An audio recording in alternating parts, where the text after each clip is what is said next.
Will come to order. Thank you all for being here. We have an important subject to discuss this afternoon. Senator Vitter, thanks. Thanks for being here. I'm going to make some opening comments. Senator Vitter will as well. And then we'll hear from the first panel, which is General Bolden, and then we will invite up our second panel. We have had quite a discussion about the future of our nation's space program. And it all started with the new administration impaneling a very prestigious blue ribbon panel, the Augustine Commission, headed by a former space expert, a space expert who is a former CEO, Norm Augustine. And after that, it was such a comprehensive report. Many of us urged the White House, as they started to develop their budget, to fund NASA at the level that the Augustine Commission said if you wanted to have a robust space program other than the existing budget, that you would have to have a fairly significant increase in the funding. Well, the White House decided a significant increase in funding that they would recommend to the Congress, $6 billion over 5 years, and that in this budgetary environment is no small matter. But it was only half of what the Augustine Commission was recommending. And over, as I shared with the White House staff and with the President as well, that there's only one person that can lead the space program, and that is the President, and that the President, who I know personally to be a space fan, a space aficionado, would have to make that declaration of support. And what happened was that instead of a declaration of support, the NASA budget, which has a lot of very forward-thinking and cutting-edge stuff in this budget, it was rolled out just as part of the regular budgetary message, and in the process, it ended up, in some cases, being misinterpreted, in other cases, giving a false impression. In other cases, good parts of the President's budget having been completely overlooked. Now, there's a lot that's good in this budget from this senator's perspective. We're seeing increases in aeronautics and science and Earth observation. The extension of the International Space Station, at least to the year 2020, was an obvious one, but heretofore, NASA budget said that the funding for the ISS was going to cut off in 2015. And there is in this budget an emphasis on encouraging science and technology, engineering, and math, and that is especially important.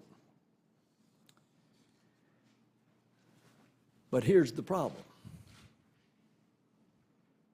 Because the President did not make the declaration himself, and with the declaration that the Constellation program was going to be terminated, And with the angst that is already out there among the NASA family because of the layoffs that are anticipated because of budgetary decisions that were made 6 and 7 years ago, so that a new rocket was not ready by the time that the space shuttle was going to shut down, and therefore there were going to be layoffs. You add the angst to a statement that the Constellation program is going to be killed, and add to that it was rolled out in a budget message without the president declaring it, and what did it give? It gave the perception that the president was killing the manned space program. Now, the problem is that we live in the world of perception. And if the substance is different from the perception, then we've got to straighten it out. And where the perception is substance, if we disagree with the substance, then we have to change it. And so I remind you that the president proposes and the Congress disposes. And so what we're going to start in the process of understanding the NASA budget that is presented by the administration, and in the process we hope, and this is just a first step, to clear up the perception so that the clear declaration of the president's vision for space is there and that the American people understands it. And the president, either himself or through his administration, through his administrator, needs to clearly state what the goal is. Now, it's pretty obvious that the goal that we all have talked about for some period of time since we went to the moon over 40 years ago, the goal is to go to Mars. The question is, how do we do that? How do we develop the architecture, the technology, the way stations, the benchmarks? How do we do that? And so we should develop the technology in pursuit of that goal, not the other way around, that you develop technology and then you set a goal. As the saying goes, no wind is a good wind unless you know where the harbor is. Or, as that great American philosopher stated, Yogi Berra, you've got to be very careful if you don't know where you're going, because you might not get there. The hope is that we could provide more efficient access to low Earth orbit while freeing NASA to explore the heavens, the moon, the asteroids, Mars. But this budget doesn't hold up the second half of that bargain, because by eliminating the plans for a heavy lift vehicle and a spacecraft capable of excursions below low Earth orbit, the U.S., this senator fears, is going to be on the sidelines while other countries continue to make incremental progress toward destinations like the moon. So, what I am hopeful for is that from the President, the White House, or someone, that we are going to get a bold statement of vision and a declaration of the ultimate destination of our space program, and that is Mars. And that vision should support manned space flight beyond low Earth orbit, and that destination should be on the horizon. And then we can develop the technology for getting to that destination. And once the President has made his vision abundantly clear, it should then be left to the NASA administrator, working with the Congress, to make a detailed and the technical decisions and the funding that we would assist NASA by appropriating and authorize in order to achieve that vision. And it's in that spirit that this senator thinks that we need the continued testing of a booster as a technology test bed, a robust heavy lift vehicle program, and the continued development of the spacecraft for the missions beyond low Earth orbit. And we should accomplish these things in concert with some of the other more positive items that are in this proposed administration's budget. Technology research and development is well supported in this budget by advancing the technologies such as the on-orbit refueling, the aero capture techniques, the energy from space, in-space propulsion. It'll enable more efficient, safer, and faster missions throughout the solar system. But the effort should focus on technologies which make simply getting off the pad easier. And one of the concerns I have, Mr. Administrator, that I will ask you about is as you break down your budget, you've got about $7.8 billion over the 5 years for developing technologies, and you've got 3.1, less than half that amount, $3.1 billion over 5 years for the development of heavy lift. And in your remarks, I would appreciate it if you would explain that,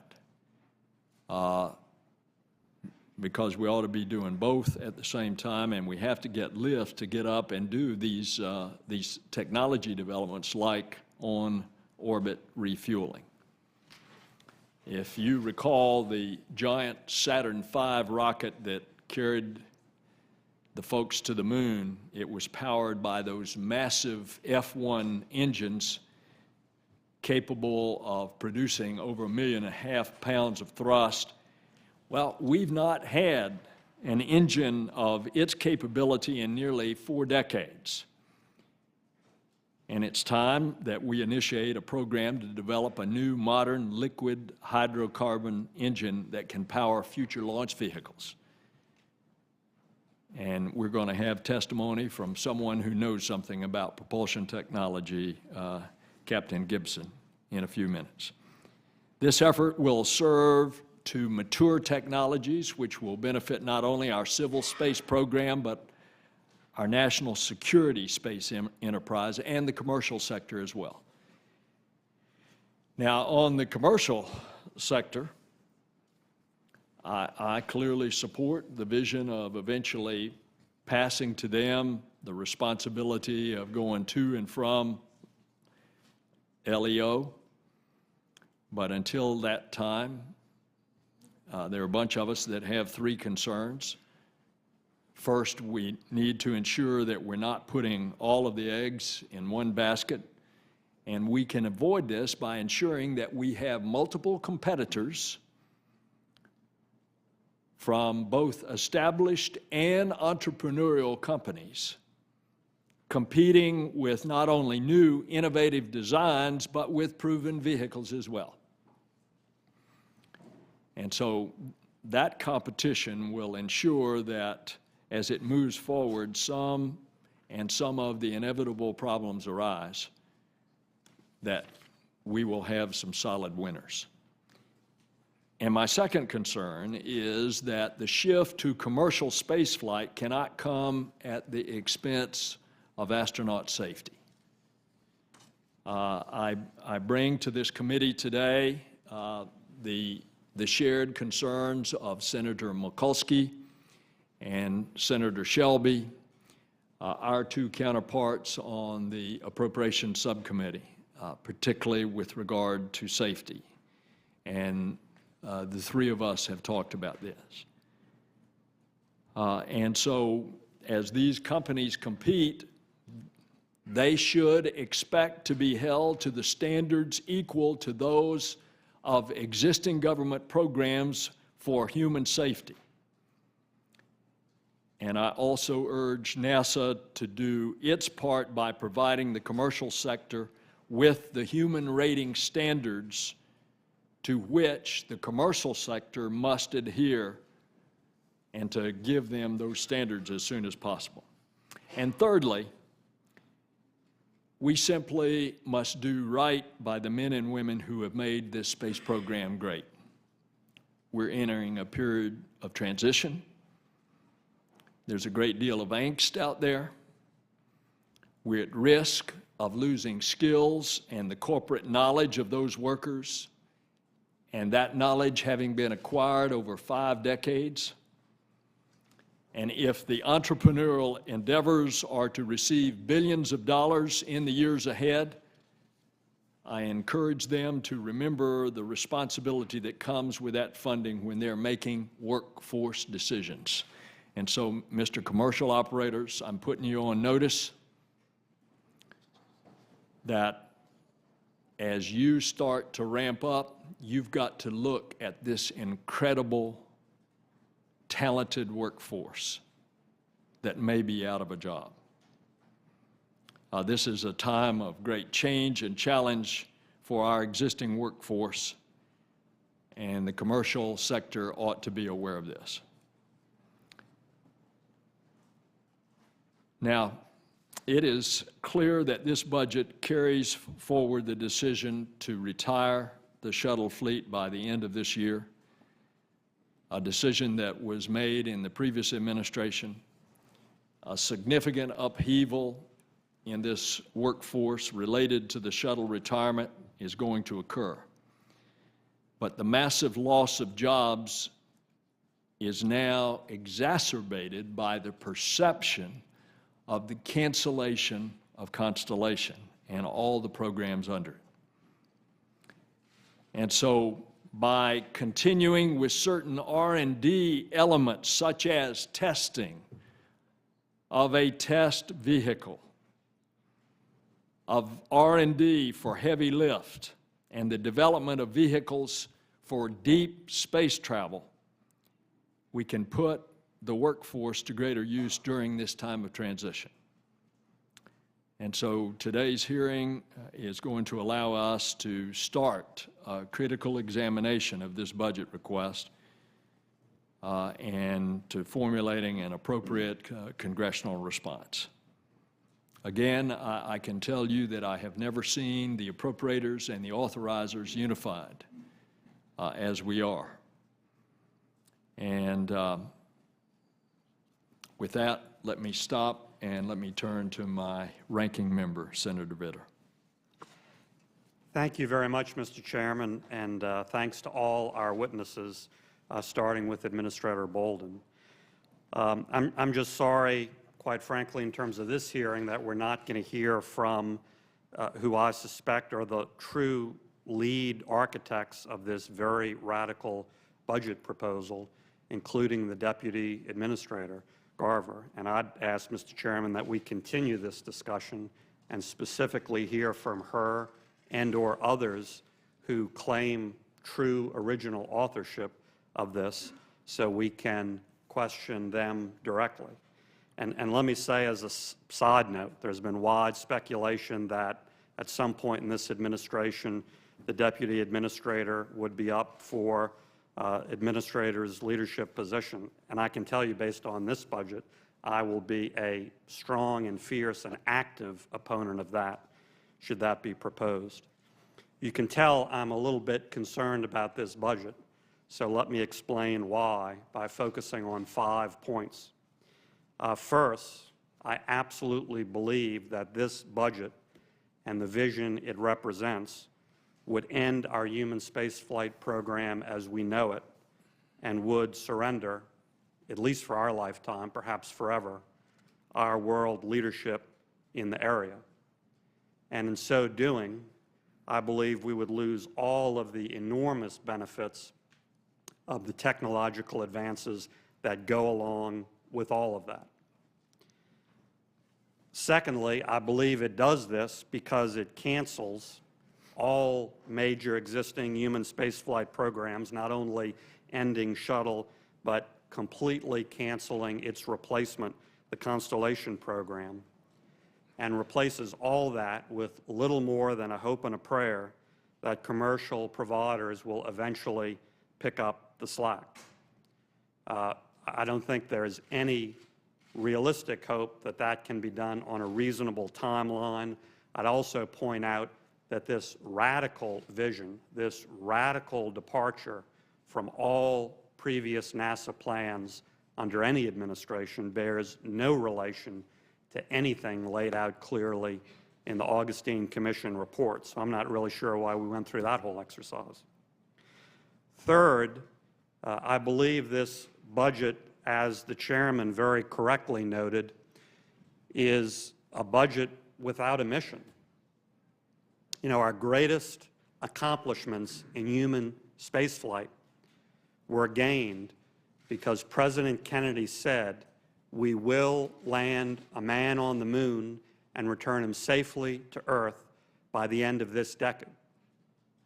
President Kennedy didn't say, we're going to spend several $billion and do some really neat R&D. He said, we're going to land a man on the moon, we're going to return him safely to Earth within this decade. It's a big difference. And the mission this budget lays out is more like my second statement, which is no mission at all. You don't accomplish great things without a clearly defined mission, and this budget has no clearly defined mission.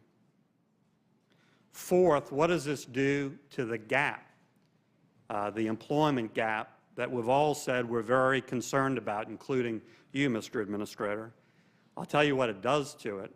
In terms of employment within the entire industry, in my opinion, it absolutely expands the gap. I don't believe there's any possibility that we will be able to ramp up, depending on the commercial sector alone, in less time than our previous Constellation plans laid out. So it increases that gap. I can't tell you how many years, but it increases it. In terms of the gap regarding the NASA family, the folks within NASA programs like Constellation, it grows the gap. It grows the gap to infinity. It says there's no gap anymore. We just fall off a cliff. And I think that is enormously detrimental to the NASA family and the long-term capability of NASA. And fifth, I want to focus on that wonderful workforce. Those folks have been very, very patient, waiting for the signal from this administration, particularly concerning the next generation and the gap.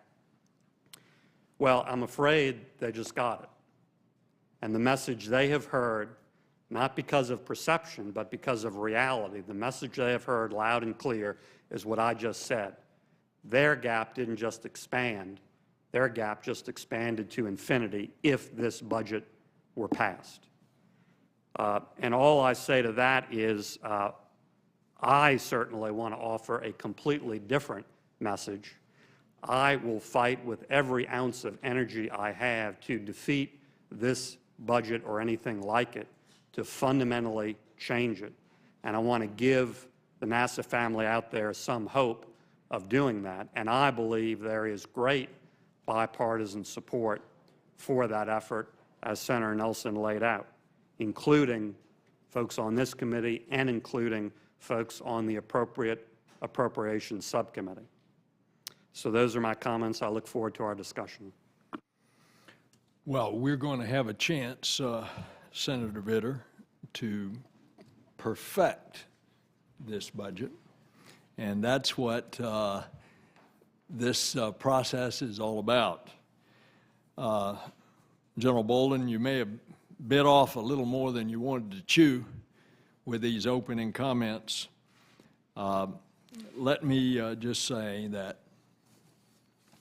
most everybody in this room knows Charlie Bolden and knows the extraordinary kind of leader that he is, retired Marine Major General.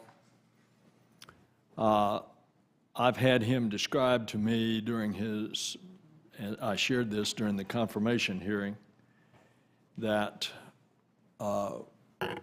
General Bolden, another astronaut, had said to me that Charlie Bolden was the best leader that he had ever run into, and had taught him more about leadership than any other person, and that included that astronaut's experience in the astronaut office and in his 20 years as an Air Force officer. General Bolden is a veteran of 4 space flights. He is a graduate of the Naval Academy. He has had assignments in the Marine Corps up until the time that he retired that have been extraordinary assignments, and you come well prepared to a very tough job during a very challenging time and overlaid with a very difficult budgetary environment. General Bolden, welcome to the committee. It's an honor to have you here. Mr. Chairman, thank you very much. And members of the committee, subcommittee, I want to thank you for the opportunity to discuss the President's fiscal year 2011 budget request for NASA. I'm grateful for the support and guidance this subcommittee and I look forward to working with you on enactment of the President's bold new direction for our agency. Before I continue with my statement, let me add one thing, though, that is not in my prepared statement. And I do, because my deputy was, I feel, unfairly represented, I hope that we have an opportunity to go back to that discussion. And I also would like to go back to the discussion on the NASA family, because I'm a member of the NASA family, and I have been since 1980. So I too share the passion that you expressed, Senator Vitter, about the NASA family and their welfare. I want to say right up front that I understand the committee's concerns that details such as our justification documents have been slow to reach you. I apologize and ask your continued patience as we finalize the details of this historic change in NASA's direction. Since the introduction of the budget, many have asked what the destination is for human spaceflight beyond low Earth orbit under the President's plan. The answer, as Senator Nelson has expressed, is that our program seeks to enable the capabilities we will need for astronauts to meaningfully explore the Moon, asteroids, and eventually Mars. And Mars is what I believe to be the ultimate destination for human exploration in our solar system, at least under my administration. The right investments in technology will allow us to map out a realistic path to this destination that continues to inspire generations of school children, just as it inspired me many years ago when I was growing up in Columbia, South Carolina, watching Buck Rogers go to Mars with ease each week from my seat in the balcony of the Carolina Theater there in Columbia. The President's fiscal year 2011 budget request for NASA is $19.19 billion, including an increase of $276 million over the enacted 2010 level. Longer term, I am pleased that the budget commits an increased investment of $6 billion in NASA science, aeronautics, and enabling technologies over the next 5 years compared with last year's plan. All of us at NASA appreciate the President making NASA such a high priority at a time when budget realities dictate reductions and freezes for other worthwhile programs. At a time when we all worry about the economy, NASA's bold new direction will assist economic growth in the United States, particularly in the aerospace industry. One lesson from decades of technology investment by the federal government is that funding for research and development leads to innovative capabilities and breakthroughs, which in turn lead to sustained private sector job creation. Such R&D investments are a cornerstone of the public-private partnership between our government and American industry. With the President's new vision, the NASA budget will invest much more heavily on technology, research, and development than recent NASA budgets. This will foster new technological approaches, standards, and capabilities that are critical to enable next-generation spaceflight, Earth sensing, and aeronautics capabilities. These investments will produce additional opportunities for U.S. industry to spur new businesses, such as recently announced partnership between NASA and General Motors to build an advanced dexterous humanoid robot, commonly called R2. I want to share a few highlights about NASA's bold new path to become an engine of innovation with an ambitious new space program that includes and inspires people around the world. Under this program, the United States will pursue a more sustainable and affordable approach to human space exploration through the development of transformative technologies and systems. We will encourage the development of commercial human spaceflight vehicles to access low Earth orbit. We will develop new technologies that will enable more efficient U.S. human exploration into the solar system than is currently conceived. As the Constellation program is ended in an orderly manner, I want to thank all of the NASA employees and contractors who have worked so hard on this program and given so much of their time and their heart. Their commitment has brought great value to the agency and to our nation, and they will continue to play a pivotal role in NASA's future path. Many of the things NASA has learned from the Constellation program will be critical as the agency moves forward. More specifically, in fiscal year 2011, NASA will undertake a flagship technology development and demonstration program with our international partners, commercial and other government entities to demonstrate critical technologies such as in-orbit propellant transfer and storage, inflatable modules, automated autonomous rendezvous and docking, and closed-loop life support systems. Heavy lift research and development that will investigate a broad scope of research and development activities to support new space launch propulsion technologies. Robotic precursor missions to multiple destinations in the solar system in support of future human exploration, including missions to the Moon, Mars and its moons, Lagrange points, and nearby asteroids. Significant investments for the development of commercial crew and further cargo capabilities. Extension of the lifetime of the International Space Station to 2020 or beyond in concert with our international partners. Pursuit of cross-cutting space technology capabilities led by the newly established Office of the Chief Technologist to spawn game-changing innovations to make space travel more affordable and more sustainable. Climate change research and observations, which will enable NASA to substantially accelerate and expand its Earth science capabilities, including a replacement for the Orbiting Carbon Observatory. Aeronautics R&D, including critical areas of Next Generation Air Transportation System, or NextGen, green aviation, and safe integration of unmanned aircraft systems into the national airspace system. Education initiatives, including the recently announced Summer of Innovation pilot program to inspire middle school students. Americans and people worldwide have turned to NASA for inspiration throughout our history. Our work gives people an opportunity to imagine what is barely possible, and we at NASA get to turn those dreams into real achievements for all humankind through missions we execute. This budget gives NASA a roadmap to even more historic achievements as it spurs innovation, employs Americans in exciting jobs, and engages people around the world. Mr. Chairman, thank you again for your support and that of this subcommittee. I would be pleased to respond to any questions you or the members may have. And we will enter into the record the opening statement of the ranking member of the full committee, Senator Hutchinson.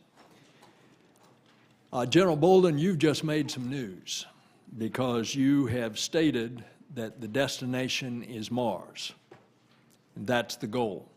Do you have, in what you have just stated, do you have the approval of your superiors?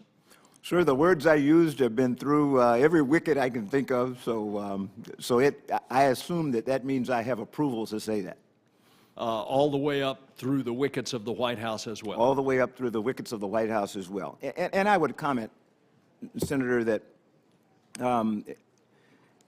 when we went to the moon, we didn't know what we were doing, but the moon's a couple of days away, and so we felt confident that that would not be a problem.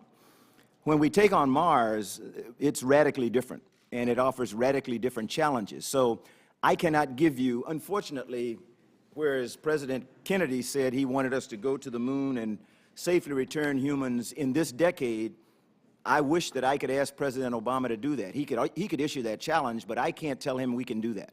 Because at this particular time, I can't provide a date certain for the first human mission to Mars because there are too many capabilities that we don't have in our kit bag. And so I'm hopeful that through the technology demonstrations and technology development that we will undertake with Mars as the focus of our design reference mission, that we'll be able to get there hopefully quicker than we would have before. Well, how will NASA determine the research priorities for a destination of Mars? Senator, over probably the last 20 years, and I refrain from bringing in a stack of studies that I'm certain you and your subcommittee members are very familiar with that have come out over at least the last 20 years. If you look at those studies and the technologies and capabilities that have been listed in all of them, they've been pretty consistent. And they have all been focused on getting humans to Mars. So the big difference that we have today is that the President has decided that he wants to fund the research and development that's necessary to bring about those technologies and to give us those capabilities. So I am confident that the budget that I've been given will allow us to do that. You commented about the difference between technology and heavy lift, the fact that there was more in technology than there was in heavy lift. I can use any vehicle to get things to orbit, to low Earth orbit, to develop the kinds of technologies that we need. I don't need a heavy lift launch vehicle, nor would I want to use a heavy lift launch vehicle to put a propellant storage demonstration in orbit. That would be a waste of the taxpayers' money. I can use a Falcon, I can use a Taurus, I can use a Delta, an Atlas. I can use anything that can successfully get me to low Earth orbit to get the technology demonstrators that I want to get there. So that's why I think it's important to have more that we spend on technology development today than we do on the actual heavy lift itself. There will come a time that I will ask for more money on heavy lift. Well, I found some additional money that you can use, General Bolden. We've spent $9 billion on Constellation thus far, and in this budget is another $2.5 billion to shut it down. If the Constellation program is canceled, how do we make sure that those valuable assets are integrated into the new program? And if the Constellation program is not shut down, how can we use that $2.5 billion that otherwise would have shut it down? Senator, no matter what happens to the Constellation program, what cannot be forgotten is the work of the dedicated men and women who made that program possible.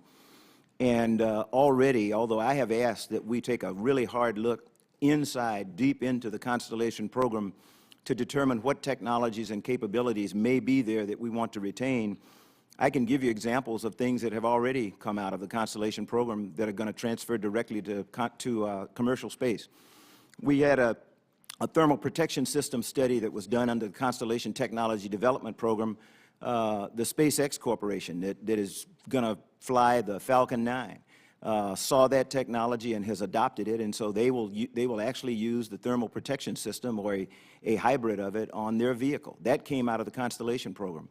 When I had an opportunity to tour Launch Complex 40 and talk to the people who actually work on Falcon 9 from SpaceX, I discovered that they intend to use a pusher type of launch abort system.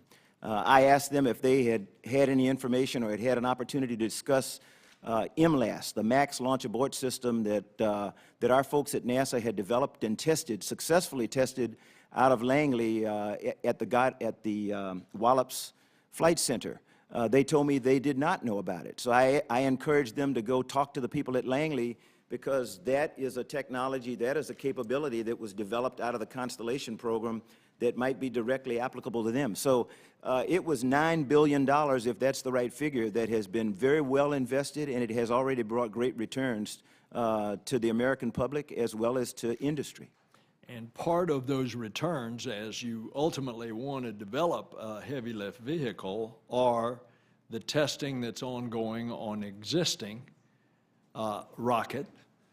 We don't have to call it what its name is. Let's call it Rocket X. So what's the value of testing of a Rocket X in the R&D development of a heavy lift vehicle? Senator, anytime you can, there are some people who say you can never test enough. I happen to be one of those, but I am also quite aware of fiscal constraints to testing. In my past life as a tester, you know, when I looked at Hoot Gibson, who's sitting behind me, will tell, we both, during our time as test pilots, you know, you look at your test plan and you always wanted to add one more flight so that you could say with a great degree of certainty that it was okay for a normal pilot to go fly what you just finished testing. There's not enough money to do that. So we need to look at prudent ways to test as much as we can, but not too much. And so any testing that I would be allowed to do in development of a new heavy lift launch system would be fantastic, within fiscal constraints. Senator Vitter. Thanks, Mr. Chairman. Mr. Administrator, you took exception to my statement about the deputy administrator. You said you wanted to explore that, so let's explore that. Yes, sir. By the way, I agree completely with the chairman's very strong positive comments about you, and it's for that reason that I don't think you were the original or prime architect of this budget at all. So let's explore the question. Who within NASA or the administration was the original prime architect of this radical new budget? Sir, without going into pre-decisional discussions or pre-decisional information, I can tell you that I participated in the construction of the budget. That's part of my responsibility as the NASA administrator. So I have to take, you know, if you want to look at somebody to blame, if that's what you want to call it, as the NASA administrator, I represent the inputs that we made to the budget. But Mr. Administrator, you're confirming everything I just said. Let me ask the question again. Who is the prime original author of this radical budget vision? you know, Senator, I was a contributor to this radical budget, as you Mr. Administrator, you took umbrage. Oh, from sir, what my I said comment, and about if- my yes, sir. comment about Deputy Administrator Garver. Yes, sir. Are you prepared to completely refute what I think is the fact there? And I'm not refuting anything, Senator. I just wanted to say that I think didn't think you were. I think Mrs. Garver was misrepresented in leaving the impression that she is an enemy of human space flight or she is an enemy of NASA or anything of that nature. I have found her to be a very competent, capable deputy. We come from different backgrounds. I think when I met with you earlier, I described two radical groups. One group being those who are radically in favor of Constellation, those who are radically in favor of commercial spaceflight. And if you ask anybody out of either of those two groups, they will tell you, don't listen to those guys over there because they're stupid. You can't go that way. I'm trying to get somewhere in the middle. And, you know, we both come from different backgrounds, and I appreciate that. I tell people in my meetings every day, I don't ever want to walk away from a meeting when I have a unanimous opinion about a decision we've made, because it means either everybody's been intimidated by something I said or they've given up that they can reason with me and they've sided with me for some unknown reason. I always want there to be difference of opinion among my leaders, because it means that we're at least keeping an open mind and we're looking for the optimal solution for the nation. And Lori is tremendous in providing me insights that I don't have about commercial space. Okay, so just to be clear, are you refuting or not my conclusion that she was a prime leading architect of this? Senator, I can't refute that because I don't, you know, there's OMB, OSTP, Okay. The Executive Office of the President, we all contributed to the budget. Mr. Administrator, you highlighted a top goal of this budget to inspire school children. Yes, sir. Talked about middle school kids. And I'm looking for that inspiring nugget. I haven't found it yet. Senator, I can give you the What is inspiring... the quote? Yes, sir. Quote, Mars is the focus of our design reference mission, close quote. I can tell you, I have two 7th graders at home. That's not going to inspire. Senator, I don't want... What is the quote? Senator, I don't want a 7th grader to think about Mars. I want a 7th grader to get excited when in his or her classroom, they have an opportunity to talk personally with astronauts on the International Space Station, as we frequently have them do almost every month. When the President communicated with Expedition 22 increment astronauts and the STS-130 crew last week, and was surrounded by school students who had an opportunity to communicate with them, they were inspired. I can trust me, I could look at their eyes. The president is inspired when he has an opportunity to do that. We are going to inspire children by having an opportunity for them to interface and interact with astronauts on the International Space Station now, thanks to this budget, until 2020. We would not have been able to do that before. And it doesn't make any difference how an astronaut gets to orbit. There are two things. There's access and there's exploration. I need a heavy lift launch vehicle so I can go do exploration. I don't, I want redundant, reliable access to space. I don't think there's any difference of opinion in this room in that regard. Whether I get to space on an Ares or an Atlas or a Delta or a Falcon or a Taurus, that's immaterial. What is important is that we have an American-made capability to get astronauts to low Earth orbit so that they can do developmental work on the International Space Station that one of these days is going to make it possible for us to go to Mars, because we'll understand a little bit more about bone loss, we'll understand a little bit more about muscle mass loss, we'll understand a little bit more about what disturbs the neurovestibular system.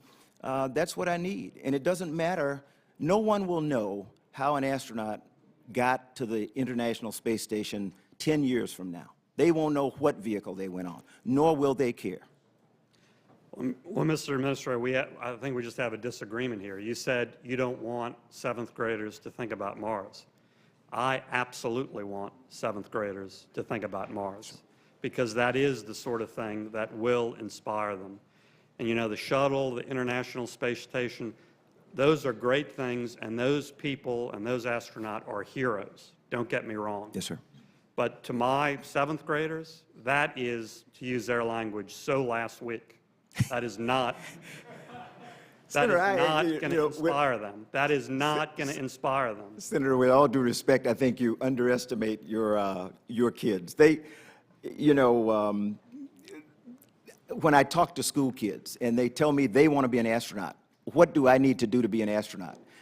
I tell them, the first thing I say is forget it. And then they look at me real strange. I said, forget it.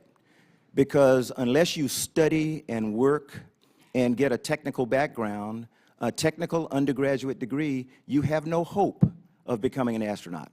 So I want you to go in school, I want you to be in class, I want you to study really hard, I want you to do the absolute best you can do, and I want you to go to college, and I want you to get an undergraduate technical degree, and if you want to be a pilot and you want to be like me and that's all you can do, then go to the military.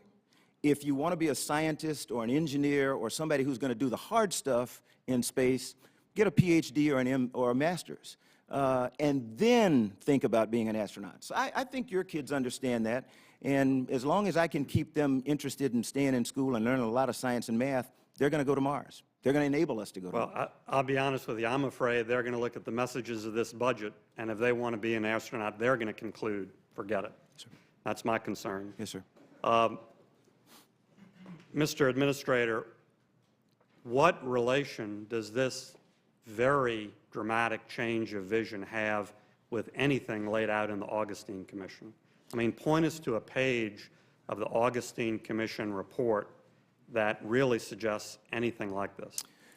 Senator, with all due respect, I don't really think that this is a radical departure from, it's not a radical departure from the vision for space exploration, if I can say, and it's not a radical departure from any other visions or dreams that people have had about going to space.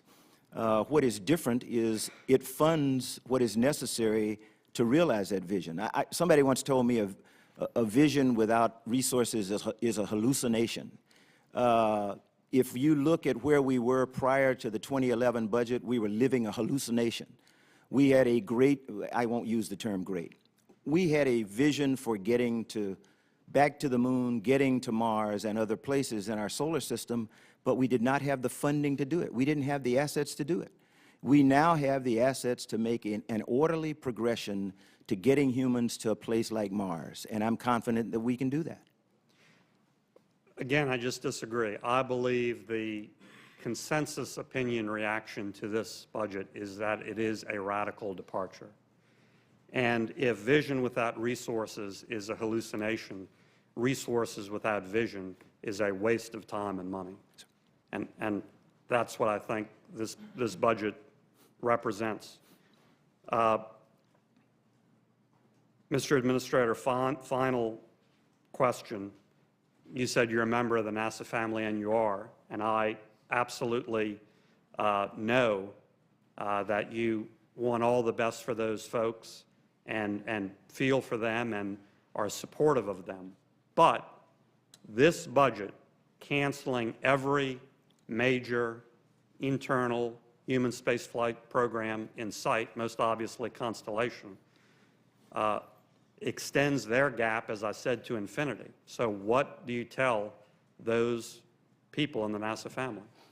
Senator, as I've told them in the last 2 weeks or so since the budget came out, I tell them I don't know how they feel.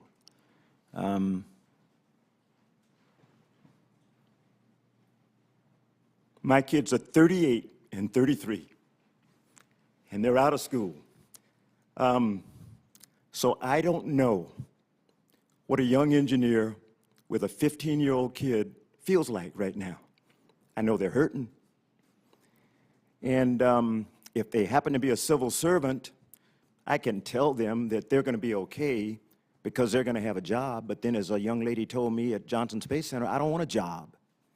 I want to be able to come to work every day and feel that I'm making a difference.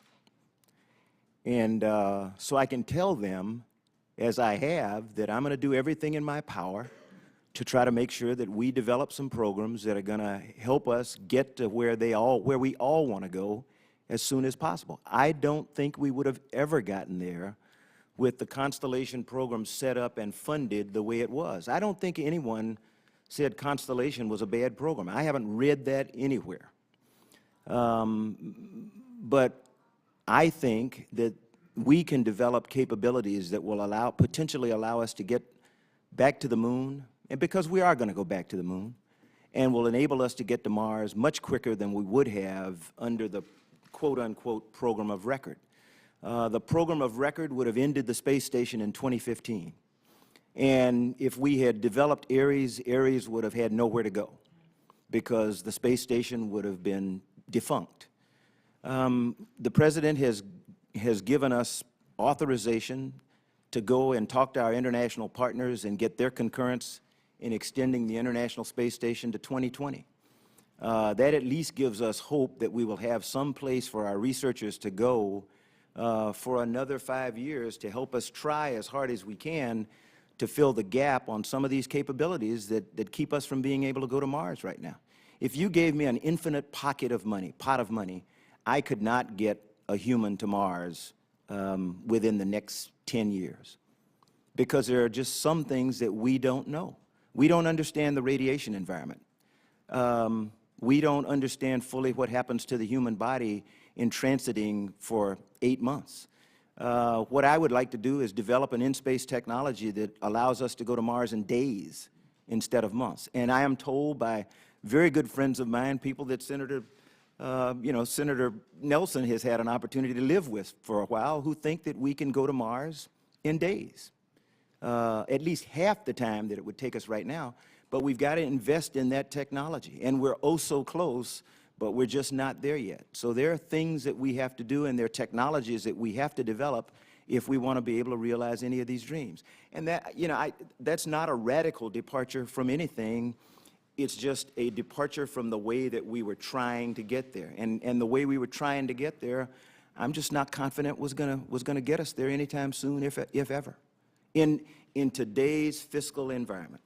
Well, let me say that I'm not sitting here defending the previous vision and the budget that was attached to it. It was inadequate.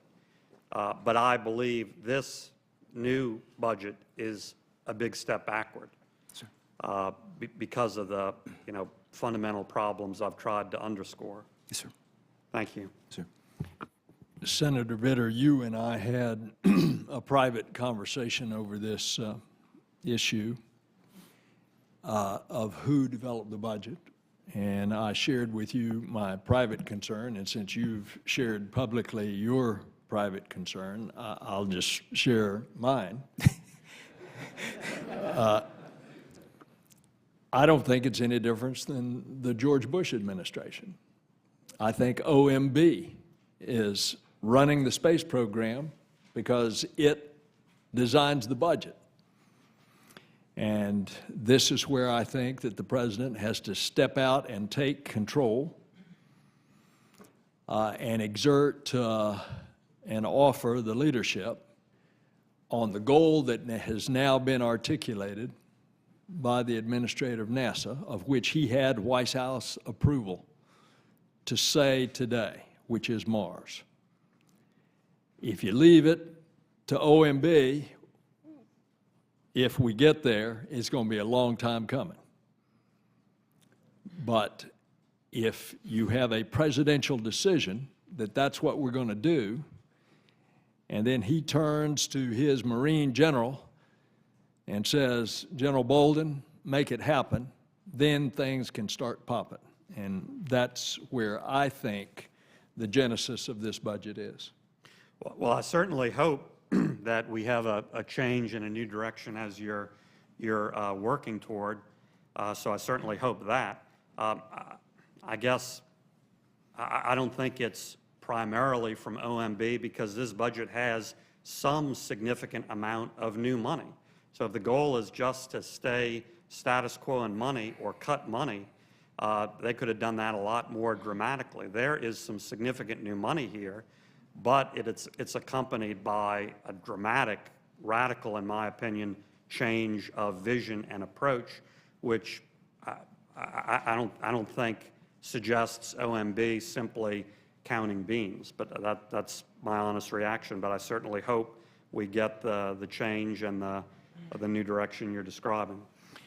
And that's in the context of they were making these decisions with the backdrop of the Augustine Commission. So since there is new money here, that gives us the opportunity to perfect this budget. Senator Lemieux. Thank you, Mr. Chairman. General, thank you for being here today, and thank you for your service to our country. I want to join my colleagues in my disappointment about this budget. And I can tell from listening to you that this is difficult for you, especially as it affects the NASA family. And as my colleague, Senator Nelson, knows better than anyone, what impact this is going to have on our home state of Florida. And I want to go back to something that the President of the United States said when he was seeking the office of the presidency. He was in Florida as candidate Obama, and he said that in the space program, America will need to lead the world to long-term exploration of the Moon and Mars. And even though you've, I think, done your best to try to give us some assurances that we eventually will go to Mars someday, as my colleagues have said, I have great concern about not having a goal and canceling these programs that ultimately seem like they would give us the steps along the path to get there. And what I'm concerned about is that without a goal and with sort of directionless spending, that next year the situation will be even worse. So a lot has already been said about the frustration of the members of this committee, and we certainly are going to look more at this budget, and we're going to look more at our priorities. It is not as if this administration doesn't know how to spend money. The last 2 years, these budgets have been, the deficit that they have created combined is worse than the deficit of the past 8 years combined. This year, for 2011, the administration is proposing a $3.8 trillion budget. We're going to have $2.2 trillion in revenues. So it's not a question of money, it's a question of priorities. And if we are going to still be the world's leader in space exploration and not abdicate that role to others who would certainly like to fulfill that mandate, we have to have a goal. As Senators Nelson and Senators Vitter said, we have to have a target, we have to have a plan. And I have great concern about saying we will get there someday and not knowing when that's going to be. But let me ask you some specific questions about the cancellation of the Constellation program. Whose idea was it to, or who made that recommendation to cancel Constellation? Senator, the decision and the discussion that went on is pre-decisional, and I think, as you know, I am not at liberty to discuss pre-decisional information. So was there a consensus then of all those on the committee that this was the right thing to do? I'm not clear as to which When you- committee. Well, in this decision-making process, was it unanimous that Constellation be canceled? Senator, as I said before, I am one component of the discussion that goes into any presidential decision, and that information or that pre-decisional discussion that I have with the president, I'm not at liberty to share with anyone. I don't know what the input was from others that I may never have talked to. When you talk about a plan of getting to the moon or Mars someday, what is your view of what the steps are going to be to get there? Sir, the steps are pretty complex and complicated. We've got to, first of all, sit down and look at where we are in terms of the Constellation program and what was in it. We need to make sure that we don't throw away the baby with the bathwater. We need to determine what technologies and what smaller projects are worthy of retaining, because that will tell us how much we actually have to expend in terms of brand-new technology or brand-new assets. So that's the first step. The next step is actually to sit down and say, okay, the way that we generally start is, if we're trying to get to Mars, and I will use Mars since that is the ultimate destination, what do we need from what we have, what we know exists today? What do we need to enable us to get there as soon as possible? Are we going to go to the moon first before we go to Mars? My thought is that you will inevitably have to go to the moon, but you'll spend a lot of time on the International Space Station now that we're going to have it there until 2020, developing some of the technologies. Whether humans need to go on, I will tell you, I don't think humans need to go and live on the moon to do anything anymore. We have rovers that have come out of the Constellation program that enable us to put astronauts on the surface of the moon for a month at a time, completely self-sustained, and we don't have to build habitats. That in itself is a savings, and that came from the Constellation program. But this is one person's thinking, and I happen you're to the head administrator, 18th so I'm looking yeah, to you but for sir, some guidance. I'm giving you at least a beginning of an idea, but there's a lot of work that has to be done by our team to determine what the steps are that eventually get us to Mars or get you to any destination. There are other things that we have to do, and that's the study of asteroids. And you may say, well, why? Well, it's because they can do really bad things to Earth. And if one of them happens to head this way, and we either don't understand it or don't have a way to deflect it or something else. That's part of my job is defense of the planet against things, not people, but things. All we needed to do was look at the Hubble image of Jupiter after it was impacted by an asteroid that left a scar that's several Earths in diameter. That's a very serious potential impact to Earth, or no pun intended, but a danger to all of us on the planet. So we need to study asteroids a little bit better. Some people say that that would be one of the earlier missions. One of the earlier human missions would be to put an astronaut on an asteroid. How we get there, I don't know yet, because these are things that when I was in the astronaut office and before coming back to NASA, people weren't talking about. So these are new challenges. When do you think you might have a plan, Administrator, for where we're going, when we're going to get there, and what the steps along the way will be? Senator, I can tell you that over the coming months, and not years, we'll develop a plan, and we will do that in conjunction with the Congress, with members of this committee and others to whom we're responsible, and we'll develop a plan over the coming months. But 2 weeks after the budget rollout, I'm not capable of giving you a complete plan on something as important as how we get deeper into the solar system. Well, I think the concern that we all have is that plans and money go together. Yes, sir. So when we're talking about $6 billion or whatever sum it's going to be, the funding without a plan gives me concern. Yes, sir. And we need to, the funding needs to drive the plan and vice versa. Senator, if I can use let me use Constellation as an example and tell you where I was when I came into this office. You know, Constellation at the time that I came into this office was a lunar-centric program. And it was because, I think, there was not sufficient funding for NASA to go off and plan a way to go to Mars, so we kind of drifted toward the moon again. Constellation, when I came into this office, while landers and those types of things were an important part of the program, they weren't funded, so there was nothing there. You know, there was thought about how we were going to do it, but it wasn't there because we didn't have the assets to do it. So we were planning to send humans back to the lunar surface, and when I came in, we were talking about habitats and the like. I'm not sure we need, as I mentioned earlier, I'm not sure you need habitats on the lunar surface. I do know that you don't have to send humans to Mars to make it habitable, or at least to begin to make it habitable for humans. We now have robots that can go do that. I would never send a human to do something in space that I had become confident a robot could go do.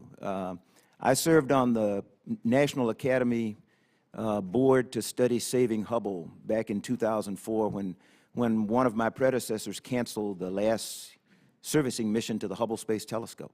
And one of the witnesses who's going to come in the next panel behind me can probably share the same story. When we began our meeting, we all determined that, you know, the risk was too great to send humans, and we wanted to send a robotic mission to service Hubble.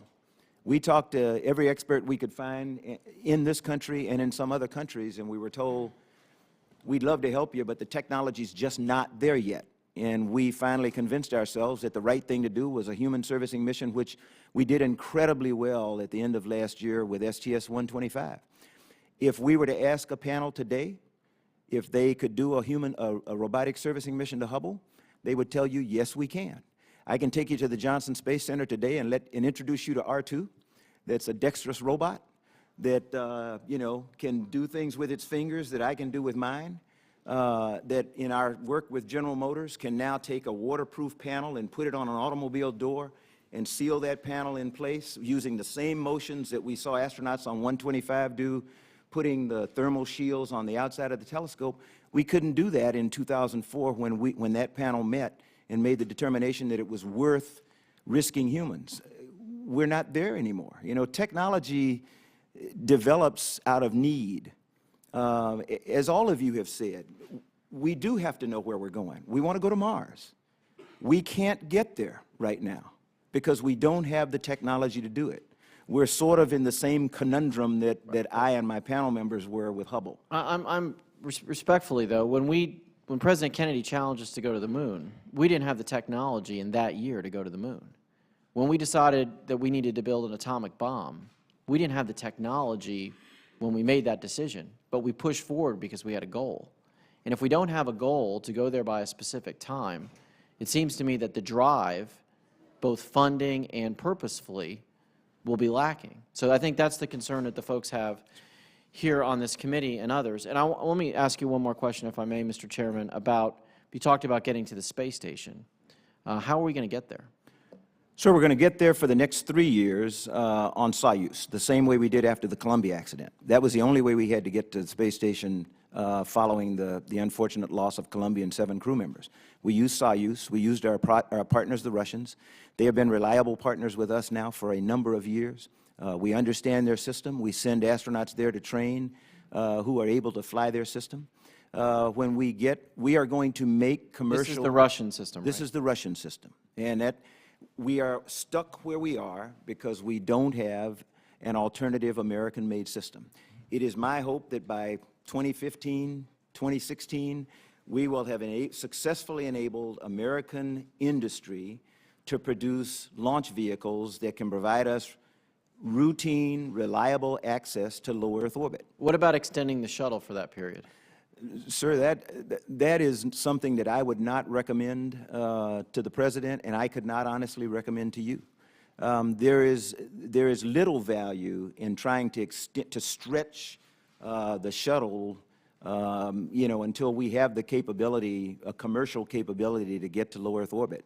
Again, funding is something, you know, it cost us $2-point-some-odd billion a year to operate shuttle. I would like to get out of the responsibility, the cost of the operation and the infrastructure that it cost us with shuttle right now. There would be potentially recertification of the vehicle. It would be starting up production lines. There are a lot of things that make extension of the shuttle not a very good idea in my mind. Well, you talked about these employees, these NASA family folks, these rocket scientists, literally, who are going to lose their jobs. And I have a great concern, as do my colleagues, about reassembling those folks once they disperse. And those 7,000 folks directly in Florida and maybe 14,000 others who are impacted, what are we going to say to them? Senator, it is my hope, you know, I will never be able to save all the jobs. We knew that we were going to have a bathtub, if you will, where we were going to lose people when the shuttle program came to an end in 2010, decided a long time ago. And we were looking for ways to keep as many of them employed as we could. And that method at the time was going to be transitioning a portion of the workforce to the Constellation program. But we were never going to be able to retain the entire workforce. I'm hopeful that we'll be able to transfer some of them to the commercial sector. Senator Nelson mentioned, and I have talked to the people in the commercial sector, and I've told them I'm going to hold their feet to the fire. They have provided certain numbers for employment, that they say commercial space will bring a minimum of this, a maximum of that. I can't make that happen, and they must. And I will hold them responsible for that. So when they promise jobs, they ought to be there. You know, I would say a question that you could ask as a member of the Florida delegation is, okay, tell me how many people are working right now from the state of Florida. That's the question I asked. And when they told me none, I said, that's unsatisfactory. And I got a note, you know, the next week that said, okay, we now have some Florida technical people working here, and we intend to convert it to 100% Florida by the time we're well into this program. I think those are the kinds of things that are important. You know, moving workers from one state to another does not help your state, and that's what I'm trying to do to help our workforce, is to make sure that someone speaks for them when we talk to the commercial entities. Now, again, I can't make them do anything. The President didn't empower me to order a commercial company to hire people from anywhere, but I can sure encourage them to do all that they can to take advantage of the workforce that I have, take advantage of the infrastructure that we have at the Kennedy Space Center and at Cape Canaveral Air Force Station, and that's what I'm dedicated to do over the coming years. Well, General, I appreciate your testimony. Mr. Chairman, thank you for holding this hearing. We're going to move to the second panel. Do you have any further comments? I just want to say, Senator Lemieux,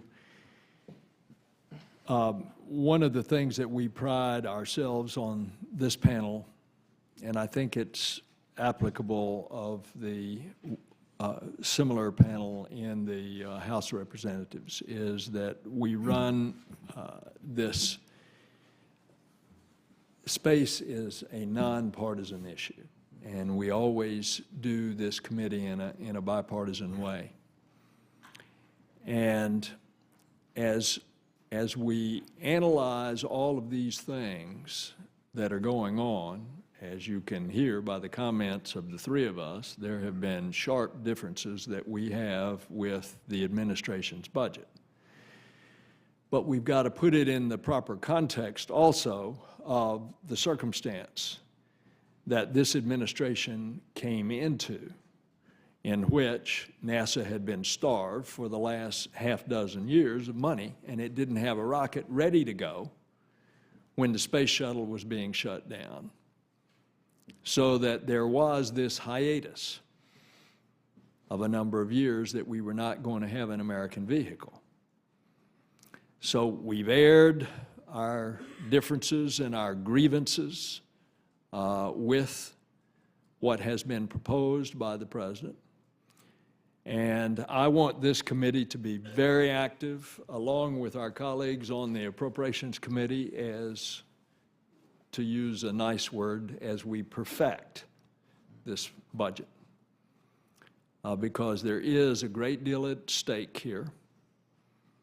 And it's not only for our employees in our respective states, but it clearly is for this nation being the leader in technology through its space exploration program.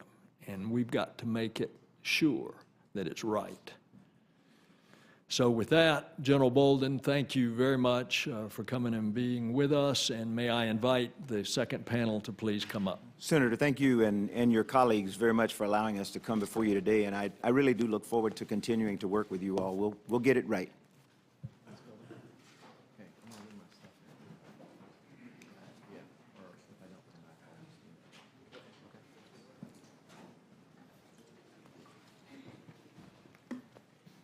Y'all got it.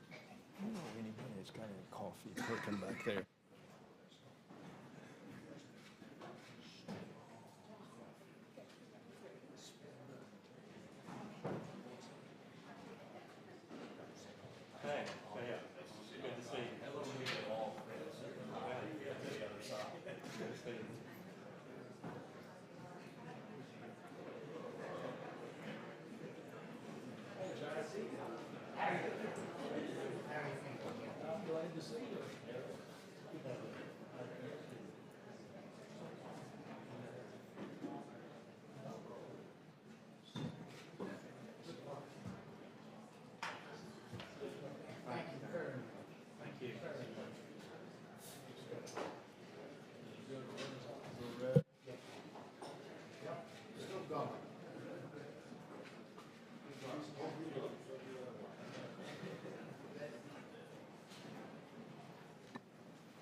Good afternoon.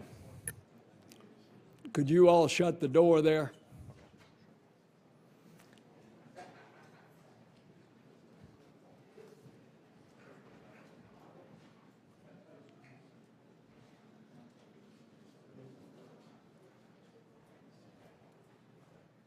Can you all shut the door? Thank you. Well, we have a distinguished panel. I assure you there won't be nearly as many fireworks as there was on the previous panel.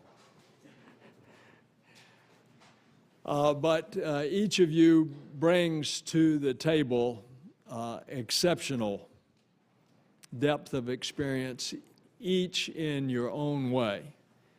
And let me introduce this distinguished panel.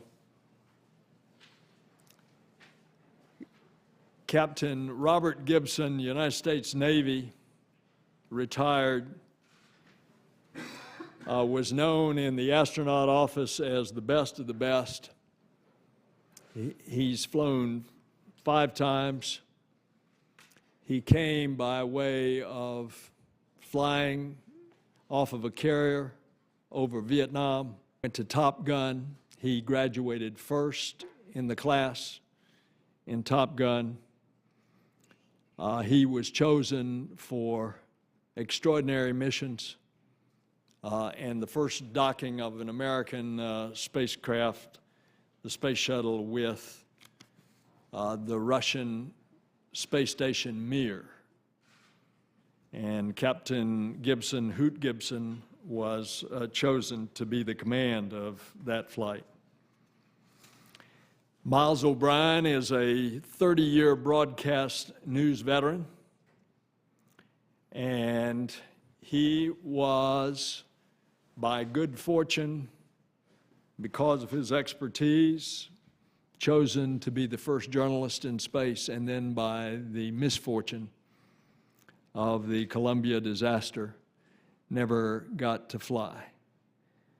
And he has worked for years and years as a correspondent, anchor, producer in one of the major flights. I think it was John Glenn's flight.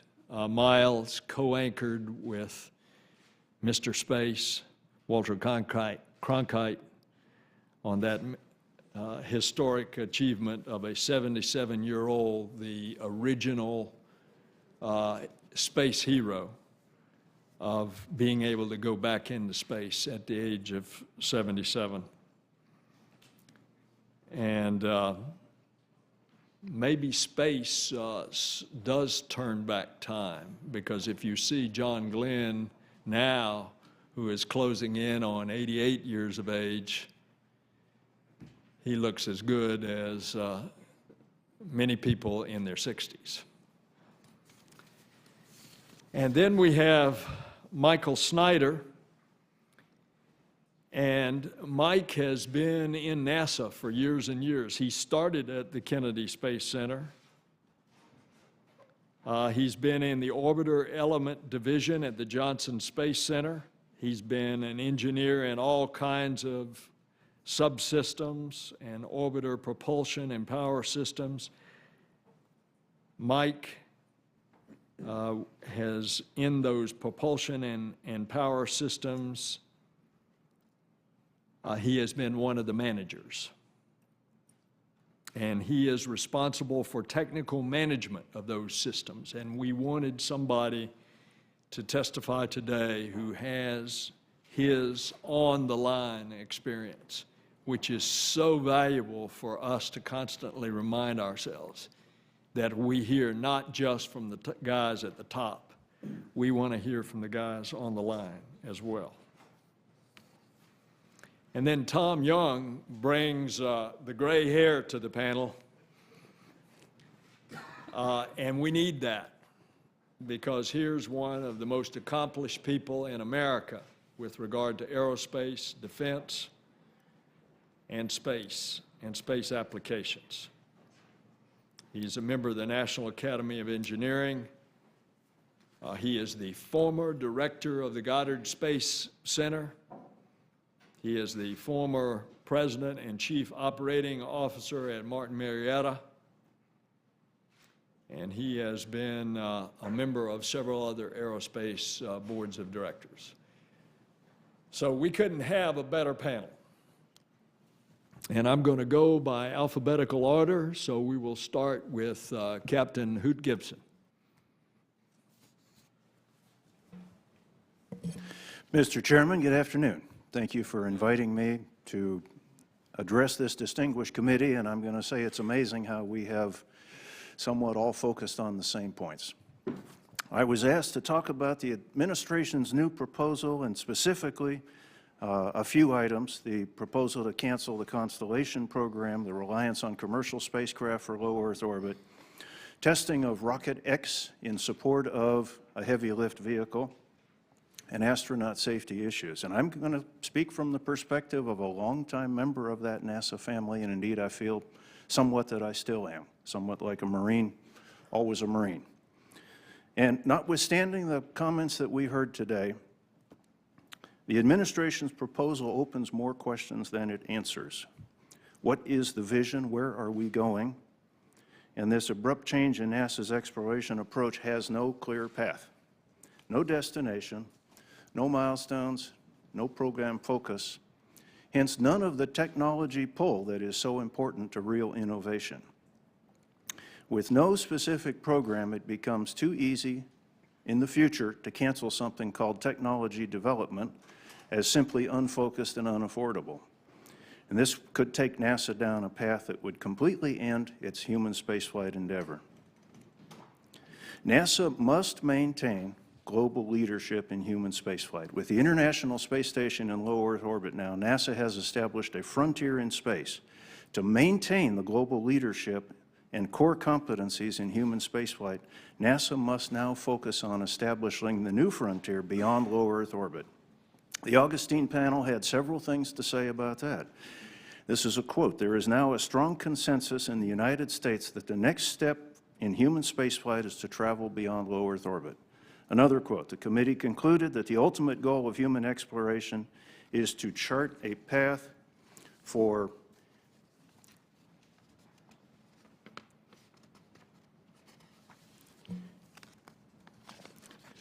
human expansion into the solar system. Establishing this new frontier is inherently governmental due to the risks that must be accepted by our professional astronauts and the huge investments required. This means, in spite of the words that we've heard today, NASA needs a destination, a goal, whether it is Mars, Lagrange points, near-Earth asteroids, or whatever. NASA must define the roadmap and the technological achievements required to achieve this goal. This becomes the flexible path, gives us the technology pull, and focuses our investment. NASA needs a heavy lift vehicle to accomplish these goals. The specific questions, I want to start with astronaut safety. That was always a subject very dear to my heart, not just as an astronaut, but as a former member of the NASA family and a former chief astronaut. And of course, Senator Mikulski, as we know, has some very specific feelings in that area too. She said, astronaut safety, the safety of our astronauts is my #1 priority. This means whatever transportation system is chosen, it must protect our astronauts during launch, mission execution, re-entry, including long-duration spaceflight. As to the space shuttle part of this question, the Augustine Commission had several things to say there too. Space operations are among the most complex and unforgiving pursuits ever undertaken by humans. It really is rocket science. And new human-rated launch vehicles will likely be more reliable once they reach maturity, but in the meantime, the shuttle is in the enviable position of being through its infant mortality phase. Its flight experience and demonstrated reliability should not be discounted. And I think it's important to consider just briefly how successful we have been. And I want to say no one feels the loss of the Challenger and the Columbia more than I do, because I knew both of those crews. But it's significant to note that we have flown 130 missions now. We just completed the 130th mission of the Space Shuttle. And compare that to our previous entire space program, which was 31 total launches. All of Mercury, Gemini, and Apollo amounted to 31 total launches. So therefore, we have flown more than 4 times as many launches with the shuttle as our entire space program prior to this. So it has been, I think, a great accomplishment. As for the commercial sector, they may very well ultimately achieve the success and the reliability that we demand for human endeavors, but to me it makes no sense to turn everything over at this time to an unproven vehicle. We need to allow them to establish a track record flying cargo that will allow us to evolve into human carriage with those types of vehicles. Now, at the same time, NASA needs to help the commercial service providers to be successful. And for that to happen, we need to leverage the core talents and the abilities, the operations, the safety of our NASA human spaceflight centers. And let's not lose the lessons that we've learned over 50 years of human spaceflight, some of them at fairly high cost. We must also maintain the core expertise in the people that we have at NASA that is so necessary to keep up any human spaceflight endeavor. With the ending of the Space Shuttle program and the proposed cancellation of the Constellation program, and with no specific program to replace them, more than 1/3 of NASA's workforce of experienced space professionals is at risk of being lost. This would represent a major disruption in our human spaceflight program, as well as our economic and industrial base.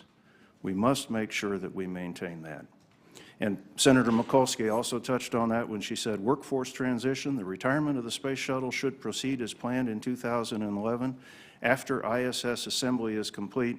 And any future direction must include a plan to maintain critical skills and incorporate lessons learned from our previous efforts to replace the shuttle and to soften any job dislocation impacts. And that was her quote. Commercial spacecraft, as I've already touched on, may eventually be reliable enough to give us the capability that we need, but there's still a large learning curve that's ahead of them. And for them to succeed in space is going to take a lot of involvement with the NASA centers of expertise.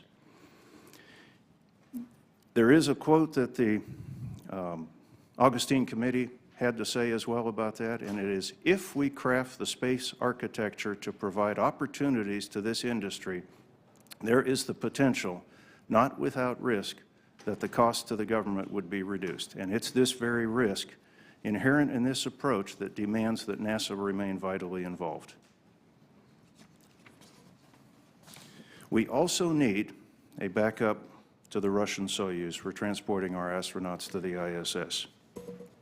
The present cost of $51 million per crew member will change when we no longer have our own access to space. The head of the Russian Space Agency, Anatoly Perminov, has already stated, and this is a quote, "We have an agreement until 2012 that Russia will be responsible for this," and this is referring to transporting astronauts of other nations to the International Space Station. And then he goes on to say, "But after that, excuse me, but the prices should be absolutely different then." And his statement, "absolutely different then," is somewhat frightening to me. The Russians are new to capitalism, but they know how it works, and when you have a monopoly, you charge monopoly prices. We have an opportunity at this time to leverage a lot of the research and the development and the funding that went into the Constellation program to continue with development of Rocket X, a vehicle that would support heavy lift vehicle, by continuing to develop the 5-segment rocket booster, the J-2 engine, and the Orion spacecraft as the quickest and most inexpensive way to working our way to a heavy lift vehicle. In summary, I want to state that with the retirement of the Space Shuttle later this year, and if the administration's proposal is followed, the United States will no longer be a spacefaring nation. We will have placed the future of our space program in the hands of the Russians and the unproven commercial sector, and with no program on the drawing boards, we will have ceased exploration beyond low Earth orbit and will be many years away from any hope of regaining what we once had. And what we once had was an exciting and vibrant space program that was the envy of the world and literally lit up the eyes of thousands of school children around the world that I've spoken to over the last 30 years. Mr. Chairman, I'm hopeful that you and your colleagues can alter the course that we appear to be on. Thank you for allowing me to testify today. Thank you, Captain Gibson. Miles O'Brien. Mr. Chairman, Senator Vitter, thank you for allowing me to sit beside Hoot Gibson. He in the right seat beside me, that makes him my co-pilot. I often wondered what it was like for those poor Southwest captains when he would sit down in the right seat beside them and there was Hoot flying that 737. Here, it's yours, pal. I'm here to support you. Thank you. It's good to have a wingman. I'm a freelance journalist now, 18 years covering the space program, most of that with my former employer, a large cable news network, lowercase. I moved on. I'm now working on the web, as a lot of my compadres in journalism are right now, in partnership with spaceflightnow.com. We have a weekly program called This Week in Space, and this will be the lead story this week. I also need to tell you I serve as the chairman of the Education and Public Outreach Committee for the NASA Advisory Council, and to be clear today, my views here are my own, not anything to do with my NAC business. Mr. Chairman, Washington in general, we have a problem. There is an uproar across the land about NASA's budget, its course change, and it says a lot about how the public is no longer in the loop with the space agency. You know, the headlines read, NASA cancels its moon mission. I would submit to you that most people reading those stories didn't know we were going to the moon. And guess what? We really weren't the way it was funded. The program was packaged as the vision for space exploration. It never got its promised funding, as we've discussed here. And the vision, frankly, was focused a little bit on the rearview mirror. Constellation was touted as Apollo on steroids, but it really turned out to be a bit of a 90-pound weakling, didn't it? It was uninspired in its attempt to bring back the magic of the 60s. NASA, it seems to me, was acting a little bit like one of those middle-aged guys who was the high school football hero and won the state championships and spends all his time talking about the glory days. But the country has grown up and moved on. And I think it's time for NASA to get off the bar stool a little bit here and think about what's next. And that's what I see in this budget. I see a lot of optimism here. This is a grown-up approach to space exploration. It syncs the goals with national needs and the budgetary realities right now. I'd love it if we could do it all. It'd be great if we could go back to the moon. But does that lead us really anywhere farther out? The space agency is getting a bit of a slap in the face. They should be saying, thanks, I needed that, I suppose. But what we're hearing is not that. Now, change is never easy. But let's think about this for a minute. NASA is supposed to be all about change. In fact, if NASA cannot embrace change, actually invent change, we should close the place down. But there's more to this than that, because as much as anything else, we have here a failure to communicate. I give the administration plan high marks for its reassessment of priorities, but it did a horrible job telling the story. The headline should have been, "Space is now open for business," or "Space travel for the rest of us," or "Space station science gets a reprieve," or "NASA is working on green aviation and fixing air traffic delays," or "focusing on our favorite planet, Mother Earth." You get the idea. Instead, we got a bunch of the blue moon stories. Well, one of the reasons for this is it is my understanding this decision was closely held in the White House Office of Science and Technology, and it was rolled out essentially to NASA, to the key people at NASA, the weekend before the budget rolled out. I guess they were reluctant to tell the kids. So, but most people knew that Constellation was essentially a dead man walking. But denial is a powerful thing, and so NASA was caught a bit flat-footed with no strategic plan on how to explain the nuance of this story. And let's face it, the mainstream media doesn't have a clue either. Reporters who know some things about this beat have been unceremoniously dumped by the big papers and networks right and left, and many of them are, well, they're webcasting, I guess. So I guess you could say it's the perfect storm. The agency is really not sold on the change internally. The communication plan was non-existent, and the reporters are not well informed, and the public is disengaged. But the people like me who care a lot about this and have a passion for it are out there. And in advance of this testimony, I sought some opinions via Twitter and Facebook, my little circle of space cadets. And I'd like to have those comments submitted for the record, if you don't mind. There's a lot of passion out there, and a lot of people care deeply about what happens next. Like so many of the people I have heard from, many of whom have worked long and hard on Constellation, and I do hope we create sort of a space station freedom scenario here, where pieces of this can live on. I wish that NASA had not been painted into this corner. I wish we could have been thinking about and investing in the next great adventure for humans in space decades ago, so we wouldn't be facing this huge gap right now in human spaceflight capability. It could morph into abyss if we're not vigilant. That's the hand we've been dealt. Trying to recreate the past is not the path to go. Yesterday's technology is not the path. The public won't support it. Thank you for your time. Thank you, Mr. O'Brien. Mr. Mike Snyder. Good afternoon. Thank you, Mr. Chairman, for the opportunity to appear before the subcommittee today to discuss the challenges and opportunities of the proposed FY 2011 budget for NASA. My name is Mike Snyder, and it has been my honor and privilege to work on the Space Shuttle program for the past 13 years. I'm an engineer, and I'm just one of the tens of thousands of people across America who work daily on the nation's efforts in human spaceflight programs.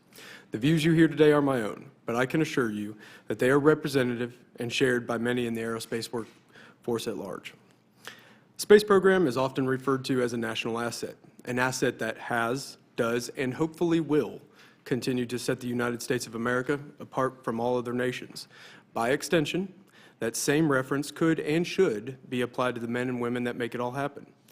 Today, unfortunately, I must inform you that morale across the entire human spaceflight workforce, both civil servant and contractor, is low. Perhaps the single biggest contributor to the low morale is the perceived lack of any detailed plans with clearly defined objectives and timetables for the future of spaceflight. Hanging on a wall in my office building is a poster that states, "If you aim at nothing, you are certain to hit it." And I cannot escape the potential relevance of that statement in this case. All too often, it seems, we are not allowed a policy that, while planning for the future and developing the technologies that will ultimately be necessary, that we take those first steps with our abilities and capabilities of today. We must break free of the cycle that any new program first requires the elimination of all that has come before it for the sake of that implementation. If NASA is to make such a dramatic change in course all at once, the question the workforce is left asking is, how can all the necessary details associated with this new direction be in place a short 7 months from now when 2 out of the 3 major human spaceflight programs are scheduled for termination? The answer, we believe, is that they will not. If that is indeed the case, then who will perform this work? Where will this work be located, and when will it be available? Many of us obviously have families who we obviously need to support. We cannot and will not be able to wait around and assume that better days are ahead.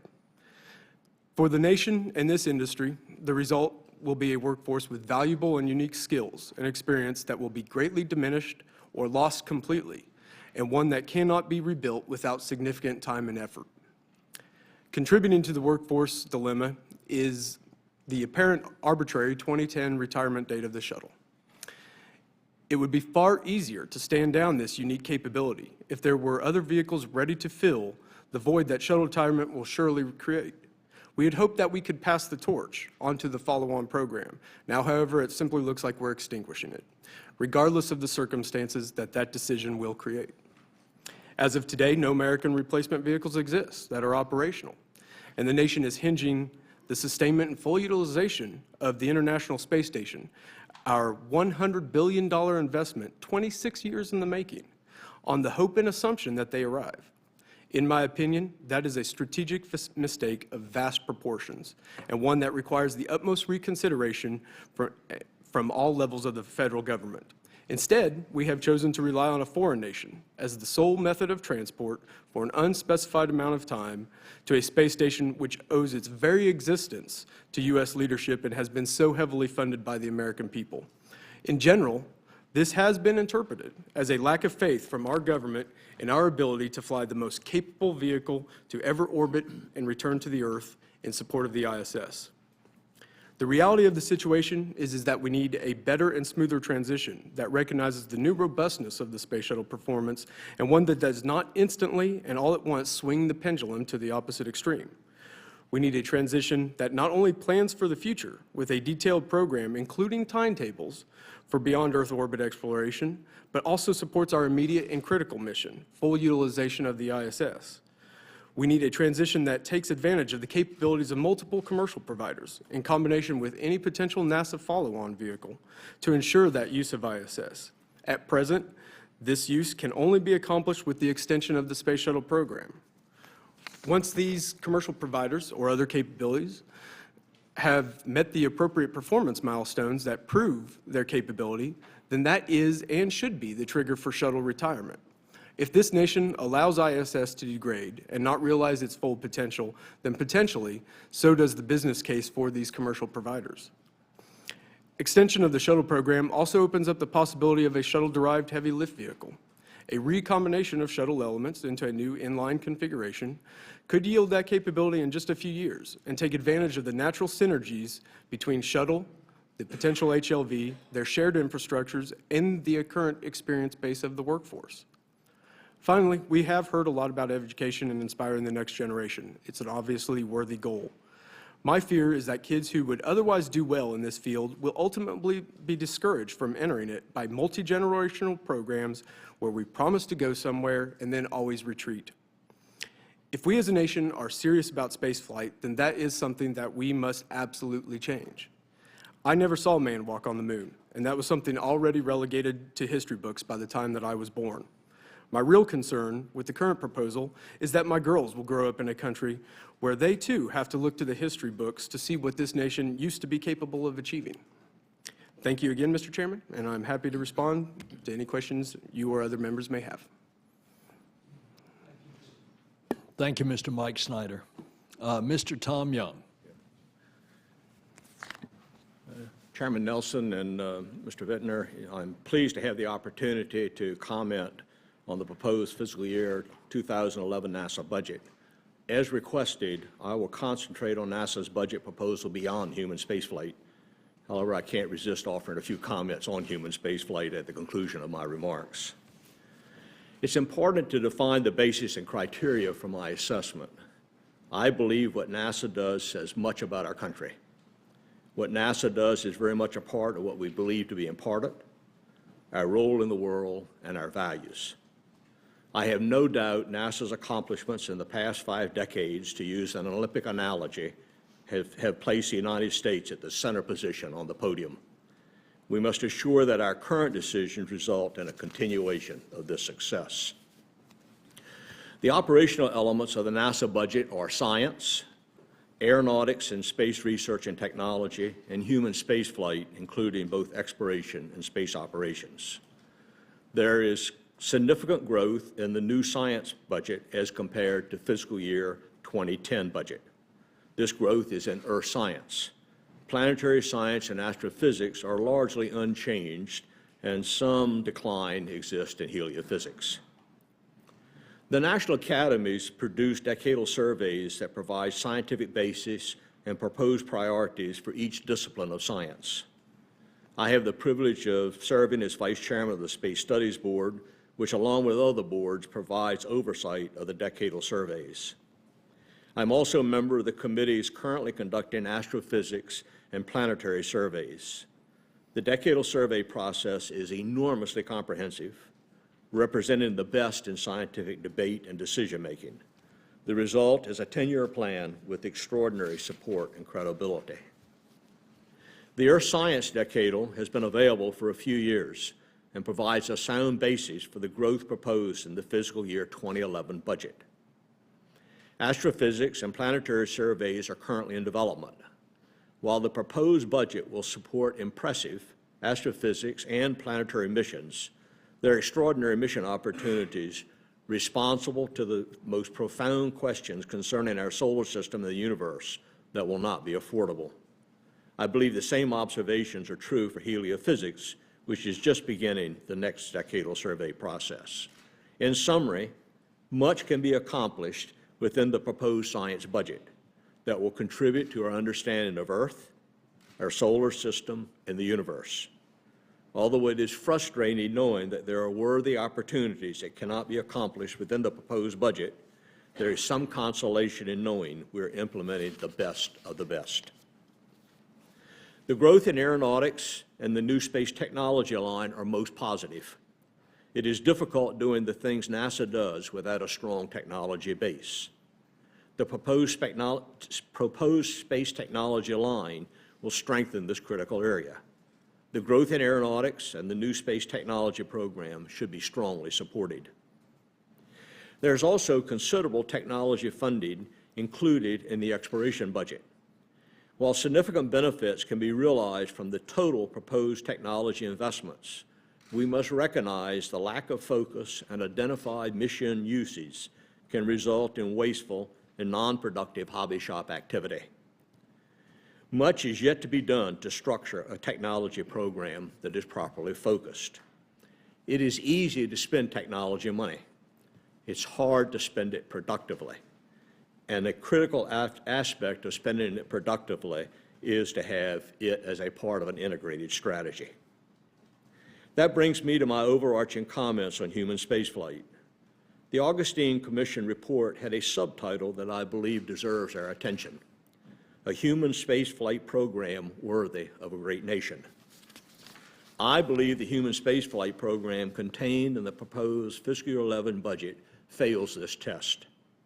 My reasons for reaching this conclusion are: 1, I believe the reliance upon commercial human spaceflight for access to low Earth orbit is a risk too high and is therefore not a responsible course.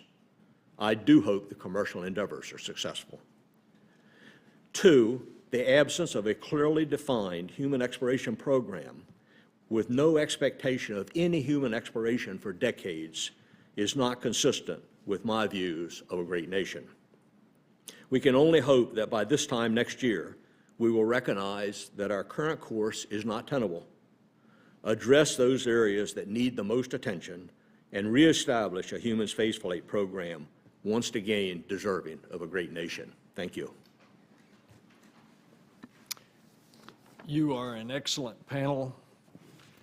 Thank you. You have contributed mightily. I might point out that this committee will hold a hearing on commercial space flight, and we will dig into the details with appropriate witnesses over the course of the next few weeks.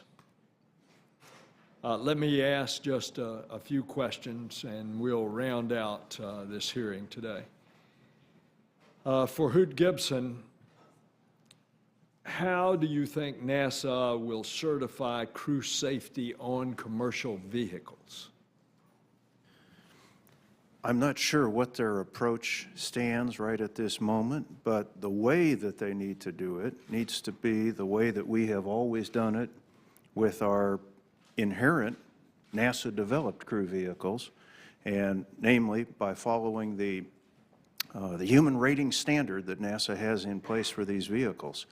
I don't think that we could arrive at the right place if we just say we're going to build it for cargo with some relaxed requirements, launch it a couple of times and see what our success rate is, and then declare it safe for human spaceflight. I think there's going to have to be a rigorous process that we go through in the same manner that we do on the vehicles that we develop ourselves.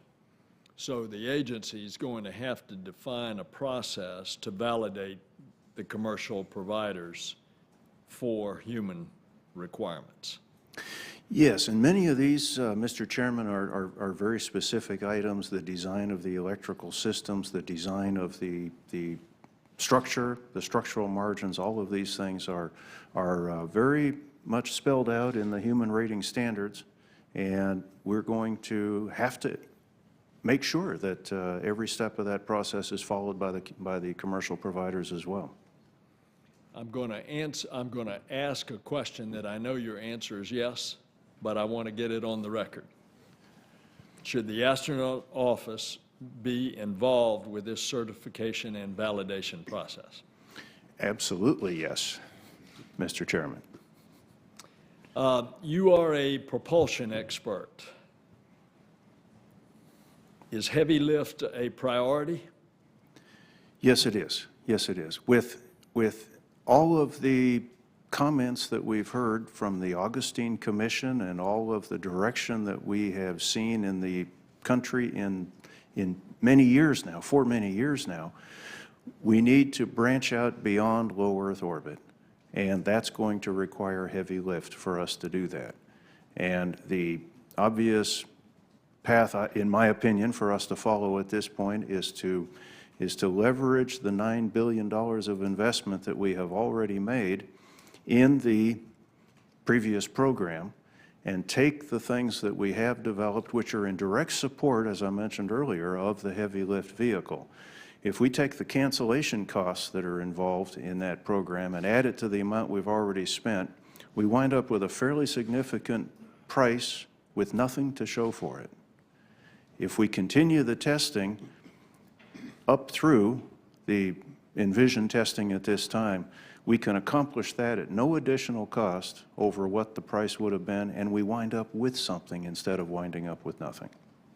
So the $2.5 billion in the president's budget to cancel the program, instead use that to continue testing on Rocket X and to continue to develop a capsule that ultimately would go on the heavy lift. Yes, sir, exactly. Exactly the direction that my opinion is that we should be proceeding in. And that way, as I say, we wind up with something at the end of this whole entire process instead of cancellation costs and winding up with nothing. Mr. O'Brien, you have pretty well commented on the mood of the country, and we've heard it from other witnesses as well. And yet you noticed things that have to change and that NASA has to change. How can you, I'm asking you an impossible question, but it's one that we have to ultimately answer. How do we get from the doom and gloom of the perceived program through this paradigm shift to make and remake a new NASA? It's really important we bring people along for the ride, one way or another. And I thought it was really, I was struck and impressed that there is talk in this budget about participatory exploration. You know, if you think about it, NASA has really pioneered this whole notion of bringing people along for the ride. You know, it really started way back in the Mars Pathfinder days, when scientists would be seeing images on Mars. At the same time, people at home were watching them on the internet. The more we bring people along for the ride, the more they're going to be a part of this whole process. And that's why I think, if we can figure out how to thread the engineering needles that Hoot has laid out here, and that's very important that this is a safe way to fly. I don't think anybody in the commercial sector would tell you they want to do it in an unsafe manner. If we can figure out how to do that, it portends tremendous opportunities for a lot of people to go to space. We've had 500 people go to space since it all began. Two of you are in the room here, and wish I had had my opportunity as well. We should be sending 500 people a month, and for NASA to figure a way to get out of the way in low Earth orbit and allow this industry to thrive, I think will enthuse the public in ways we can't imagine. I remember being out there to cover that X Prize back in 2004, October of 2004.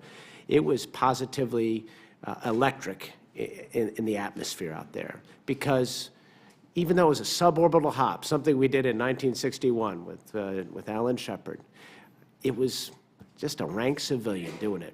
You don't need the right stuff. And I think if NASA can make that happen, make it possible for more people to go, and bring people along for the ride in other ways, I think they'll recapture that connection to the public. Deep down, I believe that the public has a yearning for space travel by humans because it is our nature as a people. We are explorers. We are adventurers. We've always had a frontier. Along the way, space travel has become ho-hum to the public. Why the disconnect? Well, I think because people couldn't go, or they had the feeling they couldn't be a part of it in any meaningful way without being #1 at Top Gun school. I guess when you look at the previous frontiers, anybody could get in a covered wagon and head west, right? This is a different kind of frontier. And for a long time, rightly so, it was the bastion of a very elite, exclusive club of people who got to go. Well, that's got to change. We're at the point now where we can change that. And NASA can help enable that change if it decides to do so, and this budget is all about that. So, I think there's a lot of pitfalls here, and we're talking about a lot of unproven things, and we've been talking about a robust commercial sector for as long as I've been covering space. But this is the first time I've seen NASA in a meaningful way put some bets down in this area and place some investments in a way that may open up this frontier to more people. So you don't think that these bets are necessarily bad, that the commercial boys will be able to produce? Well, I'm not an engineer. I'm a history major. I just play a scientist on TV, or actually on the web now. But no, I can't assess the engineering aspects of it. My sense of being a student of all of this is that we're very close to making this possibility. And it's not something that this industry can do entirely on its own. There's not a business model that stands on its own yet. But if you go back to the origins of NASA, the NACA, what did it do? It fostered technology, and it shoved it out into the commercial sector. I think it's time for NASA to get back to that NACA mentality here a little bit, at least as far as it goes in low Earth orbit. I'm not talking about commercial trips to Mars. I think that's where NASA should be, and that's where the technology push should be, and that's where this budget recognizes that fact. Enabling the technology to go way beyond low Earth orbit is what NASA should be doing. Getting out of the way in low Earth orbit and helping these commercial players make it possible for lots of other people to go there is exactly what should be happening right now to keep NASA engaged and vital. You've got as good a sense of the American public's feelings. If the president said we're going to go to Mars, and he laid out a vision, what do you think the American public how they would respond? Well, I can imagine it would be an interesting discussion in this time we live in with the budgetary constraints that we're all dealing with and with the economy the way it is. But John F. Kennedy made his similar announcement, the economy wasn't so great by my read of history. So I think a broad vision, if it's supported in the context of enabling technologies, inspiring kids, and maintaining our competitiveness, keeping us technologically the leaders of the world, in all that context, I do think it would be supported, but it has to be laid out in those terms. Mr. Snyder, of course, we talked about how Constellation has been canceled in this program. And we've talked a bit about the NASA budget is increased by a fairly substantial amount. In the first year, however, it's de minimis. It's $6 billion over 5 years, but it's about a 1.5% in the first year. But there is the renewed commitment to technology development. Can you give us your views about how these changes affect the overall number of jobs supported by NASA and the workforce distribution across different NASA centers? I think that's the real question, Senator. What we are thinking is we all know how long it takes to change contracts, to change directions, to get all the people that you need to do that work in place.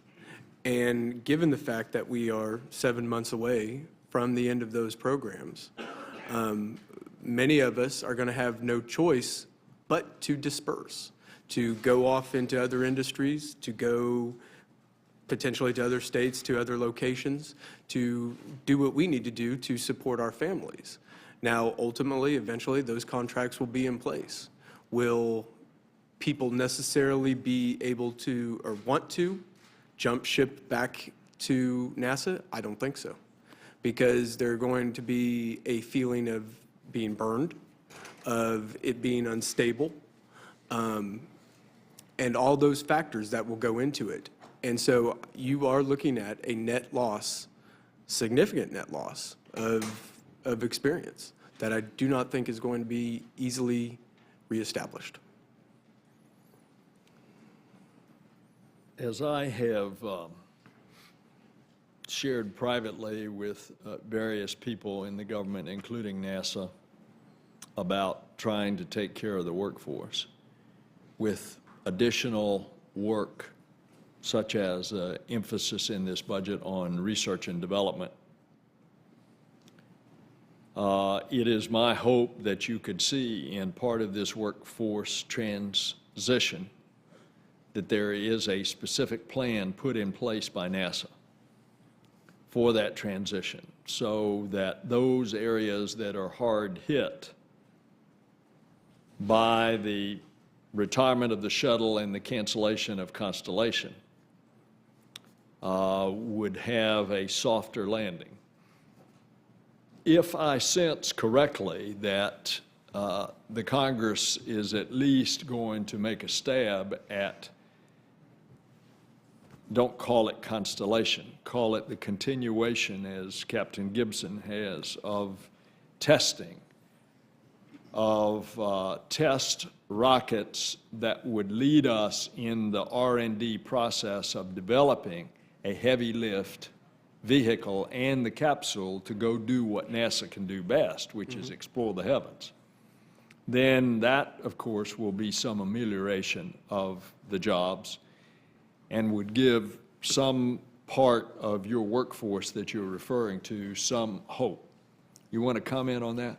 I think it would. But even if we continued what has been referred to as the program of record, I think we are still looking at a significant strategic mistake in shutting down the space shuttle before we need to. The space station is up there now. We are relying on the Russians for, some unspecified amount of time. You heard General Bolden here today say that he wants redundant access. As soon as we stand down that fleet, that redundant access is gone. And it's a foreign monopoly now at this point. The shuttle is the most capable vehicle that we have ever had. I challenge anybody who will stand up and say that it is unsafe or use other more colorful analogies to describe it. Clearly, they don't know exactly what we do day in, day out to make sure that that fleet, every mission, is as safe as it possibly can be. I think commercial space is ultimately going to be capable of it. But for the sake of the space station, all that money that we have spent on getting it up there, that we can't just walk away from it until we know that we're going to be able to support it. If you look at what happened to the space station during the Columbia return to flight phase, we went from 3 crew to 2 crew. We did manually maintenance. We did just what we had to do to keep the station operational. Today, that station has 5 or 6 people on board. It's got many more labs and much more complex. And yes, we have our ATVs and the HTVs from our international partners, but those were always meant to be in support of the orbiter. So I cannot logically see how, if we take the orbiter out of the loop, the main cog out of the loop, that we just think that everything's going to be fine. Ultimately, like I said, those commercial people the providers could probably get there, but until that time, I don't see that it makes sense to retire shuttle. With the HLVs, the potential HLV, clearly if you keep shuttle going, there is some synergies there that could certainly help ultimately drive down your cost of your HLV, as well as potentially the cost of your shuttle program, because you could draw off of those and off of that workforce. Mr. Young, you've been vice chairman of the Space Studies Board. Can you explain how NASA has used the results of the decadal surveys to determine their priorities? It's actually quite I think quite an impressive process watching it work. If I give just a tad of background, it's probably a 1.5 years of effort by a large number of people in the scientific community that go into producing a decadal survey. So it's well thought out, well debated, and highly credible when it's finished. I think NASA, and I will also say the Congress and the OMB, I believe have significant, based on experience, have significant confidence in the decadal surveys. And NASA today, Administrator Bolden, I've heard say it, clearly, Ed Weiler, who runs the space program, has a lot of experience, commented.